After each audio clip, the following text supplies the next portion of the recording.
Hello, everybody. Welcome back to Sunday service. It has been a couple of weeks since I have been here myself. Thank you so much for being patient with me. I was traveling like crazy. So today on Sunday service, we're going to primarily focus on Q&A. So any questions you guys have regarding creative finance, I will rapid fire for you guys. Have a good time. Thank you guys so much. By the way, for anybody that's tuning in right now live, tomorrow, Jamil Damji is going to be running a direct to agent outreach training. And that direct to agent outreach training is going to be every day live for the next 10 days. So if you guys are wondering, how do I get leads? How do I jump into this business? How do I talk to real estate agents? How do I get deals? How do I wholesale? Jamil Damji is going to be showing you guys exactly how to do that over the next 10 days. I will be on there probably for 1 or 2 days just to kind of help out, maybe bring my students on there, just hang out for a little bit. But at the end of the day, this is more Jamil's business model. He's going to be starting. I'm pulling up the link right now. Do me a favor, guys. And if you have not signed up for this, you need to sign up for it. I promise you, there will be dozens of people getting deals in this challenge. It'll be amazing. All right. So today is December 5th.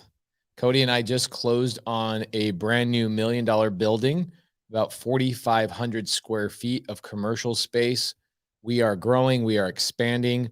We really did think that for a while, maybe, I think our hopes, our wish was that we would be able to run our business.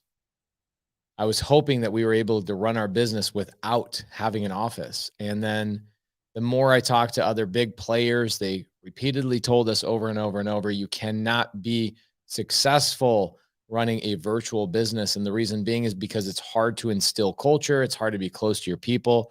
It's hard to have, the values actually built out when everything is virtual. So about 1.5 years ago, Cody and I went against that advice. Obviously, we didn't have that advice at the time.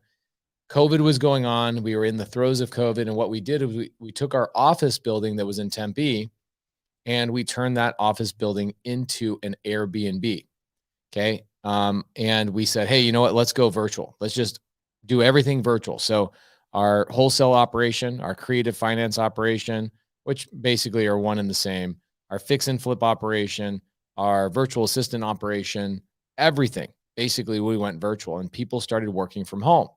The challenge with that is that, man, we were having a lot of Zoom meetings, a lot of Zoom meetings just to keep everybody connected. But there's just something magical about working inside of an office.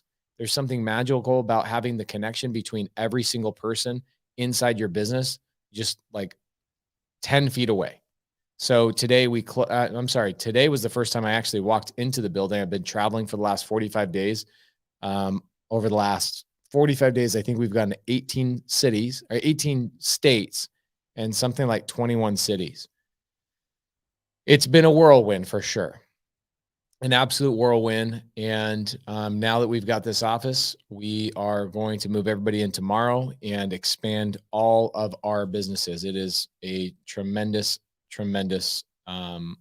exciting situation that's coming down the pipe. Now, coming down the pipe, things that are happening for us, and I'll jump into any Q&A that you guys might have tonight. We are starting filming season 2 in about 25 days for Triple Digit Flip. I never thought that I would ever be on a TV show. And more interestingly, I never thought that I would be on a TV show that would be the #1 trending television show on A&E. I never thought it would be the #1 trending show on Hulu. I think it's incredibly surreal when you log into Hulu and you go to trending, and our show was for about 2 months the #1 trending show on Hulu. Hundreds and hundreds and hundreds of thousands of viewers, and we are having a lot of fun. I never thought that I could go to Las Vegas in the MGM Grand. Jamil and I were walking through and we were being recognized by people other than our students. And I am blown away by it. A year ago, I was not on TV, and here we are now going into season 2 of the show. So we're expanding in every possible way we can.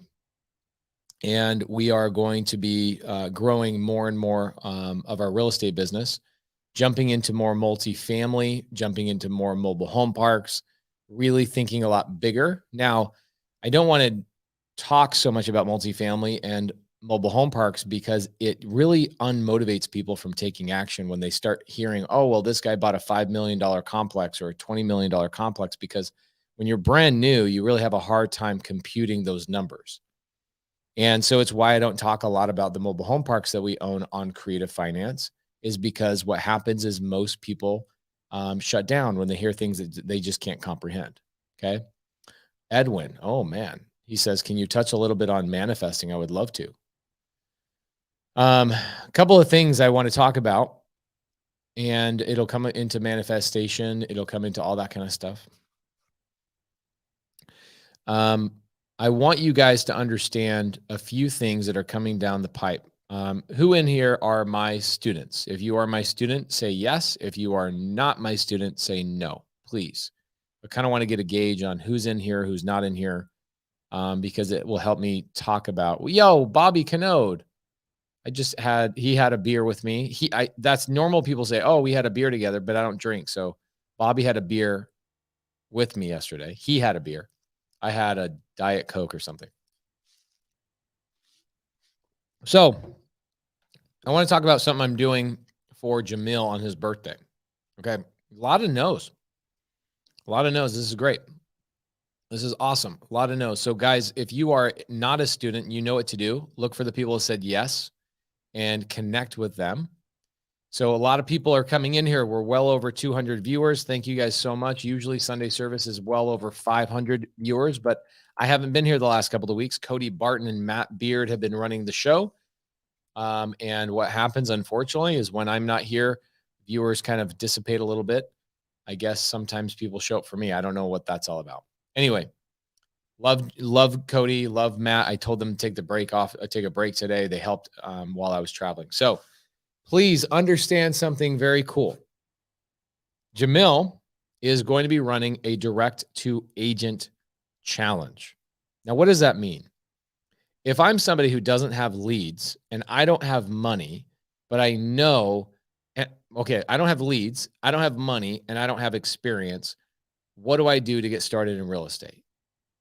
What do I do to get started in real estate? Now, my answer is going to be creative finance, okay? Because I can do creative finance in any aspect. I can go to real estate agents, do creative finance. I can go to wholesalers, do creative finance. I can go directly to sellers and do creative finance. That's obviously always going to be my answer. But what if I'm brand new?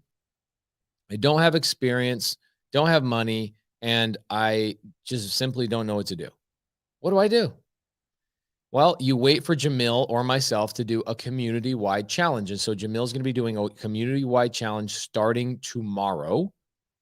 It is called the Secret Agent Challenge. Let's go through that real quick. Please, if you are not in this challenge, I've put it in the side chat. It's right there. There's the link. I'm actually going to show you guys what it looks like. So hold on a second. Check this out. Let's share my whole entire screen. Oh, no, let's do this.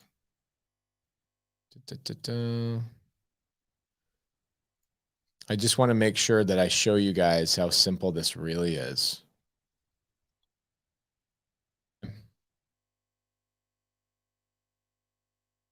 So tomorrow, Jamil is going to be running this challenge. Let me share this with you so you guys can see it and see how simple this is. Tomorrow, Jamil will be running this Secret Agent 10-day challenge. So what is he doing? For 10 days, every day live. Okay, what time is the Secret Agent Daily Challenge? It says it right here on the screen, guys. Thank you so much for asking. It's a really great question. December 6th through December 17th from 10 a.m. to 12 p.m. Mountain Standard Time right here. Okay. The event is by Jamil's community. Now, I am in Jamil's community, so are my sub-2 students. And so we are going to be in there helping Jamil run this challenge. Now, what is the challenge specifically? It is a really, really great way to build a business and do deals without any leads, without any money, and with very, very little experience. Okay. Marlon Johnson, good to see you. Good to see a lot of people in here. Tanisha, glad to see that you made it home. I had breakfast with you today, so that's great. So make sure that you guys are signing up for this challenge, and I will move on to the next topic. Okay. Thank you so much. So over the next 10 days, if I don't know what to do, Jamil, for every day for 2 hours, every day for 2 hours, you're going to go live.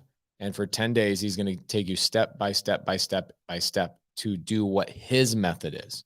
He's going to show you what astro flipping actually is by taking the action every single day so that you guys can go get a deal. Okay. So really great to see everybody in here. I want to talk a little bit about some things that we got coming up.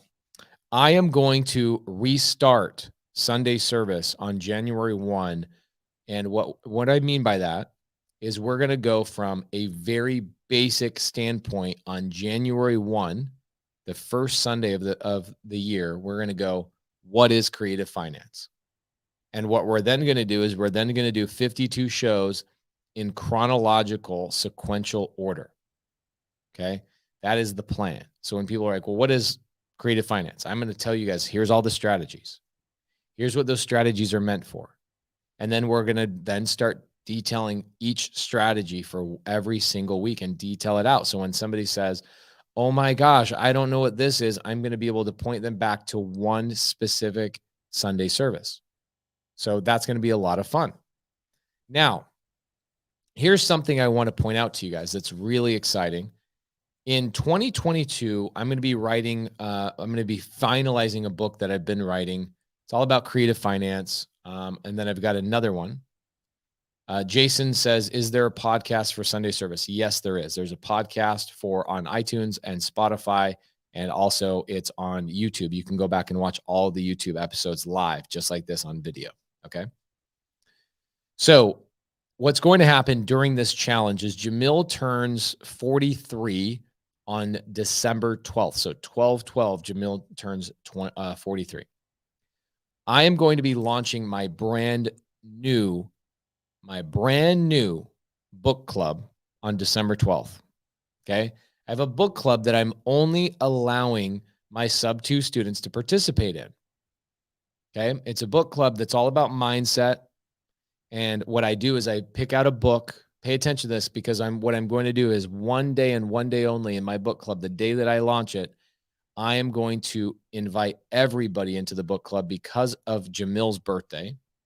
What we are going to do is we are going to invite the authors of my favorite books on mindset into my mentorship.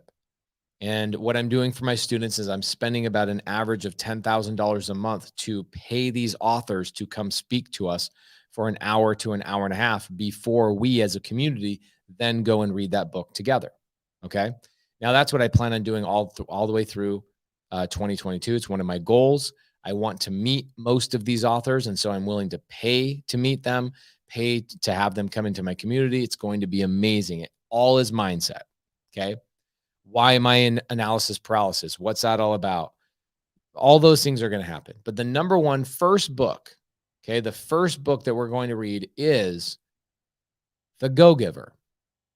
Okay, we are going to read the book, The Go-Giver, and the author, Bob Berg, is going to be coming into Jamil's challenge on December 12th. Jamil does not know this. Jamil is not watching this right now. I just left a party for his 16-year-old daughter. He does not know that I'm doing this. So on his birthday, we are going to bring in the author of The Go-Giver as Jamil's birthday present. And I'm going to present that birthday present to him from the entire community in our way of saying, thank you so much for everything that you do. So it's going to be amazing. We are going to read that book as a sub 2 community, but if you are not a student, I want you to understand that I am inviting you right now to that. Okay. So let's go into this real quick one more time, because now I have an extra 75 people watching. That's what happens in this little world of ours. It takes about 10 minutes for people to kind of tune in. So if you have not joined into this challenge, I'm telling you, you need to make sure you tune in, because once Jamil gets past day 2, the link will no longer be available to people who have not registered today or tomorrow. Okay. So what's going to happen is Bob Berg is going to be in our challenge, but he's coming to launch our book club on December 12th inside of that challenge. Okay.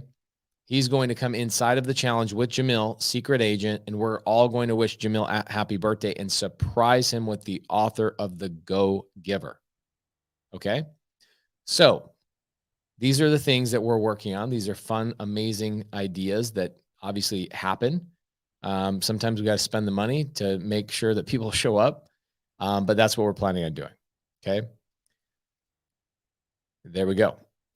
Marlon Johnson says, treat your friends right. Take care of your community. If you feel lost, plug into the community. Don't sit on the sideline. Thank you so much. I appreciate that. By the way, Marlon Johnson, I was touched by a story about you this morning. I was talking to Yatung, and she said that she fell away from the community for a while, and it was a phone call from you that got her to come back in. And man, we had a 2-hour conversation in front of 300 students this morning that was just absolutely unbelievable. And I just want to thank you in front of an audience. I'm basically at a little over 300 live viewers, guys. We have a Facebook group and 2 YouTube videos, or 2 YouTube videos that we're streaming as well. So I think on my channel we have 237, 240 people on there. So thank you guys so much. I appreciate you. I really want you guys to join this challenge. It's the last challenge of the year, and it's going to be with Jamil. It's going to cost $0 for this challenge to be ran. It's going to be a great place for you guys to plug in for 2 hours every day. And then on December 12th, Bob Berg, the author of The Go Giver, is charging me $10,000 to show up. And I'm more than happy to pay that money to make sure that launches our book club, and it launches into 2022, which is a community building exercise all about mindset. So I'm super excited. Jose Manuel says, Pace, I've got a question. I tried doing a 0% seller finance, but the seller said he tried it in the past and the IRS came back saying that it's illegal. Is that true? Jose, he is referencing something called imputed interest. Okay, so imputed interest references if you are seller financing something at anything over $150,000 for anything less than 1.9% interest, the IRS will then force you to charge the interest or pay that yourself, or pay the tax on what they would consider interest. Okay. So the challenge is with the IRS is that they also don't understand there's multiple ways to structure this. So your seller didn't call the IRS because the IRS would not have known this. Okay. Your seller has no idea. There's no way your seller called the IRS. There's no way your seller called the IRS. What somebody probably told them, or they Googled it online, is that seller finance requires you to charge an interest rate. I'm going to say it to you one more time. The IRS imputed interest kicks in after $150,000 on every individual note. So there's multiple ways around this. Number one, you can build the interest in. Okay. Number two, what we typically do is if I have let's say I have a $250,000 seller finance note, what I do is I have the seller write a note for $150,000 at 0% interest, and then I have him write a second note for another $100,000. Okay. Therefore, there are 2 separate agreements on the same exact property, and it bypasses the law. We have multiple deals just like that. Okay. So great question. But imputed interest is something that pops up all the time, especially since when my students are getting a lot of zero down, in fact, I just bought a triplex in Fayetteville, North Carolina, 0 down, 0% interest to the seller. The same student got a deal from that same seller, 2 deals from the same seller, 0% down to the seller and 0% seller finance interest. Okay. Now, here's the thing about that. In order for the IRS to even know that there is imputed interest or a violation of the imputed interest conversation, the IRS would have to audit you. Okay. And the likelihood of you being audited is basically not zero, but it's very, very, very low. And so I've had CPAs that we have bought houses on 0% seller finance at $300 and something thousand. And I tell them, well, are you worried about this? He goes, the IRS is not going to audit me. I don't care. Okay. So it depends on the seller you're talking to. Sometimes the seller you're talking to is pretty educated and they go, yeah, I don't care. That's not going to happen. And sometimes sellers are saying, man, I'm kind of fearful of this. And so they ask that question and it keeps you from really moving the ball forward. So imputed interest is a very, very interesting topic. I get calls from very high level people asking me about it. And they go, how are you structuring your 0% seller finance deals? Isn't the IRS forcing you to pay interest? Not if I am structuring it in 2 different notes or even sometimes 3 different notes, depending on the situation. Okay. Damien Mackey says, any students here in Dallas, Texas? Yes, I usually have Myron and I have Carolyn in Dallas. They usually are in Sunday service with me every single week. I have hundreds of students in DFW. Okay, Alchemy Associates. I really wish I knew your real name. Guys, here's the best advice I could give you today. The best advice I could give you in 2022 is stop branding your company name. Stop branding your company name. Start branding your name. The biggest brand in your business is always going to be your personal name. Please, guys, I ask this so many times. Please brand your name. I don't know who you are, Alchemy Associates, and I'm very sorry. Okay. You asked the question, if you are making the offer subject to creative finance, the market list price, explain how. Explain how do you protect yourself on the downside if the house value is inverted? Okay, that's a great question.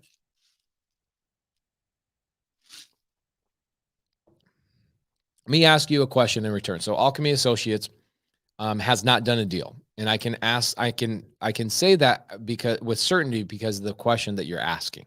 Okay, so let's talk about that. We in creative finance, if the house is inverted, let's ask, what does inverted mean? So let's make sure that I have 360 people watching now live. It's interesting. Okay. Interesting now that in 20 minutes, more people kind of tune in. I should block it out so people can't join, but here we are. So Alchemy Associates. Okay. Kishore P, I have logged in from using my company login. Okay. Got it. You want to make sure everybody in here also knows your name, right? You guys should be doing deals with each other. You guys should be getting to know each other. You want people to remember your name. They're never going to their brain will never want to remember your company name, but they will want to remember your personal name. Okay. So Stephen Horton is actually saying this. So let's talk about this. In 2008, when the market crashed, the people who sold their properties are people that were scared or people that no longer had cash flow on their properties and they were losing their butt. Okay.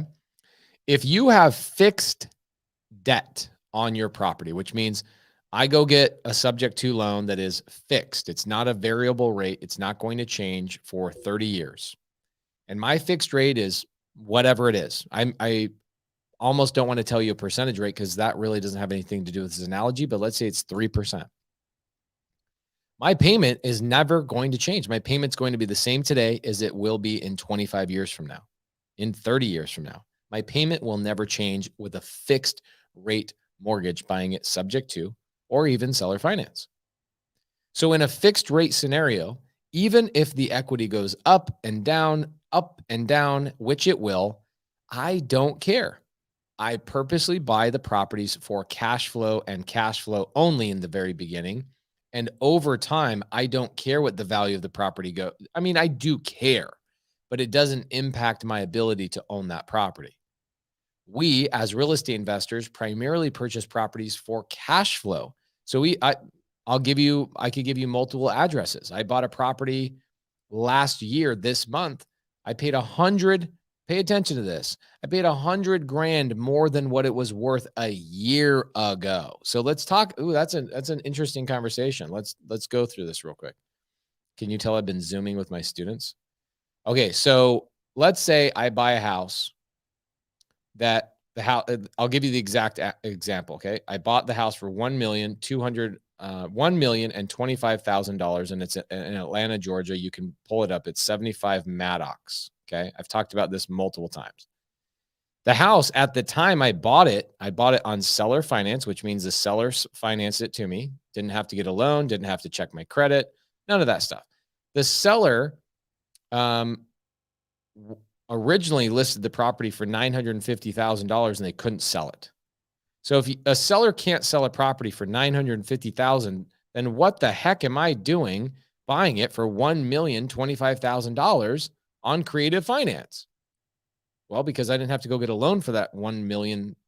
My seller gave that loan to me for $1 million, right? Okay, cool. So now, here's what's funny. I had multiple people, Jamil included, that was like, I'm not happy that you bought this property for $950,000.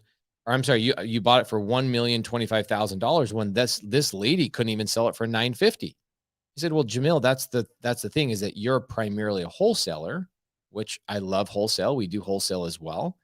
But you're thinking about this from a wholesale perspective. Put a different lens on, okay? Put a completely different lens on. Here's the lens I want you to look at. This $950,000 house that I paid $1,025,000 for, I did not pull out $1 million out of my pocket or even go to a bank for a loan. The seller is allowing me to make monthly payments every single month to that property. Okay, my payments for that property, this is going to scare a lot of people, is about $7,669 every single month. This property through an Airbnb, I bought it seller finance. Okay, seller financed the house to me, and I turned this property into an Airbnb. This Airbnb brings me in about $23,000 every single month, and then I net in my pocket on one property on this address right here, 75 Maddox in Atlanta, Georgia. You can pull it up, see that I own it. That property nets me net in my pocket $10,700 every single month right now. Okay. I paid $1 million for this property when it was only worth $950,000. It actually wasn't worth $950,000. And here's what's funny. So the property was not worth $950,000. Who knows what it really was worth? It's only worth what a buyer is willing to pay for it, and no buyer was willing to pay for it for $950,000. Okay. Nobody was willing to pay for that. I paid $1,025,000 for it. And guess what? I don't care about that. I care about the fact that I'm bringing in $10,700. Okay. Now, what's interesting is now I was just there a couple of weeks ago with Jamil. Jamil valued the property at $1,350,000 now that I have owned it for a year. And he's like, oh my gosh, I was so wrong. I was so wrong. Now the value of the property's gone up. Oh my gosh, you were right. I go, bro, you're missing the point. You're missing the point. I don't care about the value of the property. I wasn't right because I was right about the value going up. What I was right about is that no matter whether the house is worth $950,000 or the property is worth $1,025,000 or the property is worth $1,350,000, I still net $10,700 every single month on an Airbnb. So do I really even care whether the value of the property goes up and down, up and down, up and down over the course of the next 30 years? No, because at the end of 30 years, guess what I owe? I owe the seller $0. But the entire time I cash flowed $10,700 the entire way until maybe my prices go up or whatever strategy changes along the way. But the main thing is I care about is my ability to cash flow. This is what terms comes down to. Okay. It's what terms come down to. I have dozens of deals just like this. Okay. Purchase price, how much they want to sell it. Okay, somebody had a seller finance question. Okay. If a seller is behind on taxes, so hopefully that answered your question earlier. Do I care about the value of the property going up and down? No, the value of the property does not value the property's worth to me. My ability to cash flow on the property, depending on how much money I put into the property versus how much money I net in my pocket. I call it sushi money. Why do I call it sushi money? I call it sushi money because it's the money I mentally could go, oh, if I go buy sushi with that money, then I know I don't have to put it back in my business. It means I can take it out of my business and go buy sushi with it, right? So my sushi money on that one property is $10,700. And I overpaid for that property $100,000 more than what it was traditionally worth. But I didn't buy it on traditional financing. I didn't use my own money. I didn't use my own credit. I bought it on creative finance, and my exit strategy is a very great cash flowing exit strategy, which is Airbnb. Okay, so Caxi says, if a seller is behind on taxes, would the final end buyer pay for that, or the seller does at closing? How much does how would that process be? Would you just combine how much the seller owes in taxes plus, plus purchase price, how much they want to sell it for, if they do, and put it in the section of the purchase price? Okay, great. This is a great question.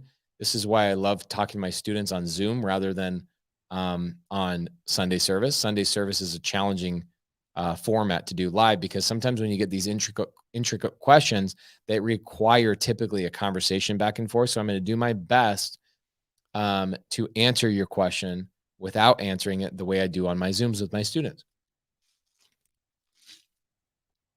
When I'm on Zoom with my students, I have a conversation back and forth. And I say, do you understand? Okay, great. Let's move on. Do you understand? Okay, great. Let's move on. But on this, I'm going to have a hard time doing that. So your question is, if a seller is behind on taxes, well, first and foremost, this is an interesting conversation too. I have multiple properties that I took over with creative finance that did not. Okay. The seller, actually I have a house on Des Moines. Okay. Seller has actually, no, we wiped out the IRS lien. I have another property on Pueblo. Okay. Have a house on Pueblo. The house on Pueblo, we ended up buying the property for 100 and let's just say 150. It's really close to that. I bought it for on sub two, $150,000. The IRS was owed $40,000 in a lien position. Guess what I did? I just took the IRS debt over sub two as well. I owe his IRS debt. I don't owe his IRS debt. He owes the IRS debt. The IRS debt is just recorded and liened against my property. But here's the thing I understand about this property is that he doesn't have payments to the IRS, and the IRS is not going to foreclose on this property. Okay. That's not what the IRS is in the business of doing. So the IRS is not going to foreclose on this property. What I ended up doing is this property currently nets me, I think it's like $580 per month. Okay. At some point, I'm either going to sell the house, I'm going to refinance the house, I'm going to do something in the future, and that's when the IRS would be paid off. Okay, so did I really buy the house for $150,000 or did I buy the house for $190,000? The reality is, guys, you can sub to an IRS lien. Okay, now, if you are not ready to hold a property, okay, I am ready to hold a property, obviously, which means I'm going to own those houses. If you are not ready to hold a property, then this is a challenging thing because what you're going to want to do is you're going to want to wholesale this to an end buyer, and the end buyer is then going to have to be okay with taking the IRS lien over subject to, or your buyer is going to then tell you the answer to your question. Okay. This may be a deal that you're in the middle of, but I don't think it's actually a deal you're in the middle of. Maybe it's something you've encountered and you're curious about. But the reality is your buyer and you need to have a conversation. I can tell you, you have not spoken to an actual buyer about any specific deal. Otherwise, you would have already had your answer. Your buyer might say, for me, I've taken deals like some of my sub two students bring me a deal and they go, hey, this one has a $25,000 tax lien. I go, okay, I'll take that over. It still cash flows even with the tax lien. And at some point, I'll pay that tax lien off based on appreciation, based on cash flow, based on all the other things. You have not had a conversation with the buyer. Otherwise, the buyer would have either told you, no, I'm not comfortable with that, I will just pay it off cash. Or the buyer would have told you, no, I'm not comfortable with that. Tell your seller they need to have that out of their purchase price because I'm not paying for that. That's too tight of a deal. Or your buyer is somebody like me that understands that the IRS is not going to foreclose on that property. And why not just take that IRS debt over subject to and deal with it 10 years, 20 years down the road? The main thing I care about on that property is I care about cash flow, mortgage pay down, and appreciation, right? So I can do all of that. I can accomplish all of that even with an IRS lien. Pretty interesting. Okay. Timothy Lee, how did you know that the Maddox property in Atlanta would cash flow so well before buying it? I'm a newbie in New Jersey, not a student yet. Okay. So first and foremost, it's very simple. I wish I knew this a couple of years ago as well, but honestly, I've learned myself. It's called airdna.com. Okay. What I would do is I would go to my students. I have a lot of students that have the subscription to this AirDNA. I don't even have the subscription to AirDNA. My students do, and they give me the number. So I have several students that are doing a lot of Airbnbs, and I have my students actually manage my Airbnbs for me. And I will text them an address and go, hey, underwrite this on AirDNA. Underwrite means take a look at it. Tell me what it can produce. Okay. Look at Tyler Townsley. Okay. One of my students. He's actually one of my mastermind students. He says he has it. So if you want to have access to airdna.com without spending the money and you're a newbie, then reach out to Tyler Townsley. He'll help you out. Okay. Really great question. But AirDNA is what gives you the value of what Airbnb is going to produce for you. And usually it's very conservative. Okay. How is the title decoupled from the deed in a sub-2 transaction? Any specific instruments used by the title company during the title process? Okay, so Trevor Mills, this means that you think that the title and the deed are two separate things. You also think that a deed and a mortgage are the same thing. You're misunderstanding what subject to actually is. So let's be very clear. There is no decoupling of anything. They're two completely separate things from the get-go. Okay. So if I have a property, what you're thinking is you're thinking that there is a deed and a mortgage are the same thing. They are not the same thing. Okay. So I buy this house, and guess what this house has? This house has two things. Number one, it has a mortgage. Okay. And number two, it has a deed, or basically the proof of ownership. I can transfer this deed to anyone I want at any time I want, even without a title company. Okay. I can take over somebody's house subject to literally in less than 45 minutes without a title company involved whatsoever. I can go down to the county recorder's office and this deed gets transferred through multiple different ways, but you can do a quit claim deed if you really wanted to. I don't suggest you do a quit claim deed. That's a whole nother conversation for another day, but you could do a quit claim deed. You do not. The deed and the mortgage are not the same. There is no decoupling of anything. They were decoupled from the very beginning. The deed and the mortgage actually have nothing to do with each other whatsoever. They are not connected in any way at all whatsoever. Okay. So there's no decoupling whatsoever. What happens if the seller faces bankruptcy after the sale? Will this affect the new owner? No, because guess who? If the owner files bankruptcy, they are filing bankruptcy on assets that they own, okay, or houses they own. Do they own the property that they sell or finance to you? Do they own the property that they subject to you? No, they do not. They are no longer the owner of that property the second they sell or financed it or subject to that property to you. So if they go and they file bankruptcy, are they naming a property that they don't actually own in their bankruptcy? No. They don't own the property anymore. It's such a common thing that people say. Now, I could jump into this for a couple of minutes and get deep into this. But here's the reality. If you do have a seller let's say that they sell a house to you subject to, and there's still a debt attached to their name when they go file bankruptcy. What we do in our purchase contract that's subject to is that we make sure that the seller acknowledges that that debt is to remain in their name. They cannot foreclose on, or I'm sorry, they cannot file bankruptcy on that. And that's in my agreement. So if for some reason that property gets named in a bankruptcy hearing, which it has happened to me twice, all we do is we take that contract to the bankruptcy judge, the judge that is, handling the proceedings. And we say, hey, judge, this is our agreement. This seller does not own this property anymore. We do. And this debt is not supposed to be named in this bankruptcy. And both times it's happened to us, the judge dismissed it, took it off the bankruptcy proceedings, and that property was no longer involved. Okay. So hopefully that makes sense. Great questions, by the way. I love this. How do you take over mortgage payments without tipping off the lender? Well, first and foremost, there is no instrument. There's no notification. There's no central authority that's sending a message to the lender. Nobody's sending them an email. Nobody's calling the lender. And also nobody at the lender. Think about these companies, by the way, Bank of America, Wells Fargo, Chase, all these people. Nobody's at the bank looking at deeds being transferred, because the reality is deeds have been being transferred this way, subject to, for hundreds of years. Okay. Ever since deeds were, in fact, if I went through some really old school subject to stories, there's subject to stories back 200 years ago. Okay. Even today, the technology does not exist that when a deed transfers and the new owner is presented, that the bank is notified in any fashion. They are not notified. And even if I call the bank, okay, I had a subject down. This will be the last thing I say, and I'll wrap it up.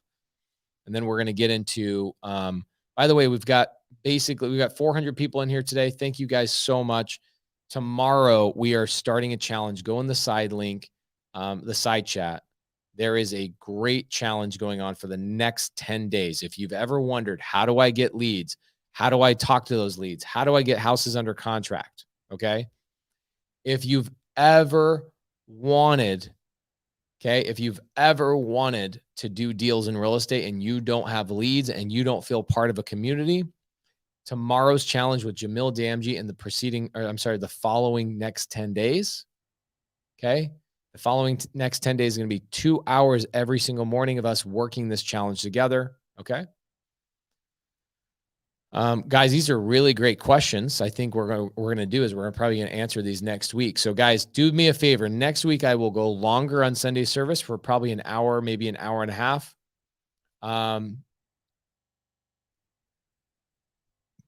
Okay. Holmes Ketsa. Pace, if I come across possible sub 2 properties, do you pay, and how much do you advantage a referral?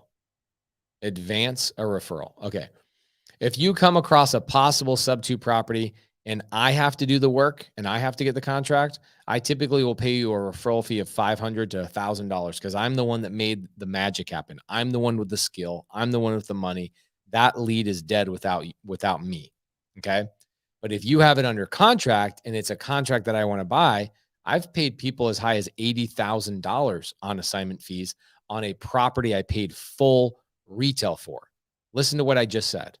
I have paid people as high as $80,000 in assignment fees on properties that I paid full retail for. Now, why did I pay that much money? Well, because of the terms that the previous person structured with the seller, and they brought that already structured contract to me. I didn't have to do any of that work, and they structured it magnificently. Okay. 0% seller finance or what have you. So I can and will pay a lot of money, but most of the time I'm paying anywhere between $2,500 to $10,000 for people to bring subject to deals to me. Most of the time, because most of the time people are not structuring them the way I would structure them, but I would love to pay people $20,000 every single deal. Okay. I would love to do that. But the reality is most people are trying to do it on their own and they don't know what they're doing. Yeah, Myron, this is what happens when you're on Bigger Pockets, or what happens when you're on Brad Lee or Ryan Pineda. You get new people coming in here wondering about subject to. Okay. That's what happens. Alchemy Associates. I wish you would change your name, to be honest. Kishore P, because there's no way that your last name is P. How do you protect yourself from rising interest rates in the subject to? Don't banks typically call notes due? It is not legal for a bank to call a note due just because of interest rates rising. That is not a legal thing. That is not a real thing. That is a myth. Nobody that you've ever heard that story from has ever actually encountered that, unless it was an adjustable rate mortgage or they did their paperwork wrong and they got the due on sale clause called on them. And by the way, I have never personally known anybody. I've had the due on sale clause called on me, but I've never known anybody that actually lost the property based on due on sale. Due on sale, I've done multiple Sunday services about due on sale. Go watch those on my YouTube channel. Type in Pace Morby due on sale or Sunday service due on sale, and I will deep dive for an hour to an hour and a half and talk specifically about that. Rising interest rates causing people to call the notes due is a myth that probably you only hear about on Bigger Pockets, because most of the stuff that you hear on Bigger Pockets are people that are telling fairy tales about creative finance. That's a fairy tale. It doesn't happen. Okay. It's happened in the past because people did their paperwork incorrectly, or Justin G, check this out. So Justin G says the due on sale clause Sunday service is awesome. So go take a look at that. Okay. Had to rewind, and that is high speed pace with the zero down imputed interest, freaking high speed to the max. That's funny. What does on contract mean? Newbie question. I don't know what I said that meant on contract. I'm very sorry. These are great questions. Nikki Selka says, do you have any videos breaking down how you structure your monthly payment and loan details on your deals? Yes, I do, on my YouTube channel. How does the seller get paid when you're using the SIR method? The seller moves out of the property the second I buy the house. Okay. The SIR method, remember, the S stands for either subject to or seller finance, depending on the situation. Subject to or seller finance. They move out. They're gone. They subject to the house to me, or they seller finance the house to me. They are gone. The seller is gone. Okay. Then when I rehab the property, I rent it out. I then refinance it with a traditional loan. That is when the seller gets paid off on their seller finance portion, is on the second to last R. Okay. Now, King and Cradle says Bigger Pockets equals fairy tale. I didn't mean it that way. What I'm saying is that Bigger Pockets regarding creative finance, I see a lot of people that have very little experience with creative finance that amplify the boogeyman and the fairy tales around creative finance. And I wish that wasn't the case. I want to spend more and more time on Bigger Pockets to correct these things. And whenever you ask somebody, hey, they go, oh, well, my cousin's brother's uncle heard about this. I go, great. Can you here's my phone number, have him call me, and I'll never have those conversations because they don't exist. What it is somebody brought it up and then it magnified into something else. Does the due on sale clause happen? Absolutely, the due on sale clause happens. It's very rare, but it happens, and it's happened to me multiple times. Now, that's a conversation for another Sunday service where we talk about exactly how it overcame those. Okay. And those are great ones. Okay. Ty Brady says, what's the best way to find students to squat up with? Two places. Number one, you're in the place right now. Look in the side chat. Okay. If you guys are all on my Pace Morby YouTube channel, we've got 400 people in here right now between all the channels. If you actually go into the Pace Morby YouTube channel, you will see the majority of people in YouTube. I still stream to Cody's YouTube and I still stream to my Facebook group, but the reality is the majority of people are on my YouTube channel. So first and foremost, go into YouTube, youtube.com/Pace Morby. You will see the live stream in there. The second thing is, go to my free Facebook group. I have a really great Facebook group called facebook.com/groups/creative finance with Pace Morby. Okay. So I appreciate you guys. I am going to be back next week for an hour and a half. I will do a longer wholesale hotline next week, more Q&A, bring all these questions. What I want to do next week is I want to do a Q&A, but bring some people on the stage so we can have a conversation, okay? Because you guys have had some really, really great questions, all right? We'll do another Q&A. I'm going to bring some of you guys on the stage. We're going to have a lot of fun. Please, guys, if you're not already subscribed to my YouTube channel, do that. You will be notified when we go live here, which will be great. Justin CG, last question. Can a seller finance note be placed in a trust? Abso-freaking-lutely, right? So guys, thank you so much for tuning into Sunday service. I will see you next week, or I'll see you tomorrow on Wholesale Hotline with Brent Daniels and Jamil Damji. Or I'll see you in Jamil Damji's challenge. Have a great day.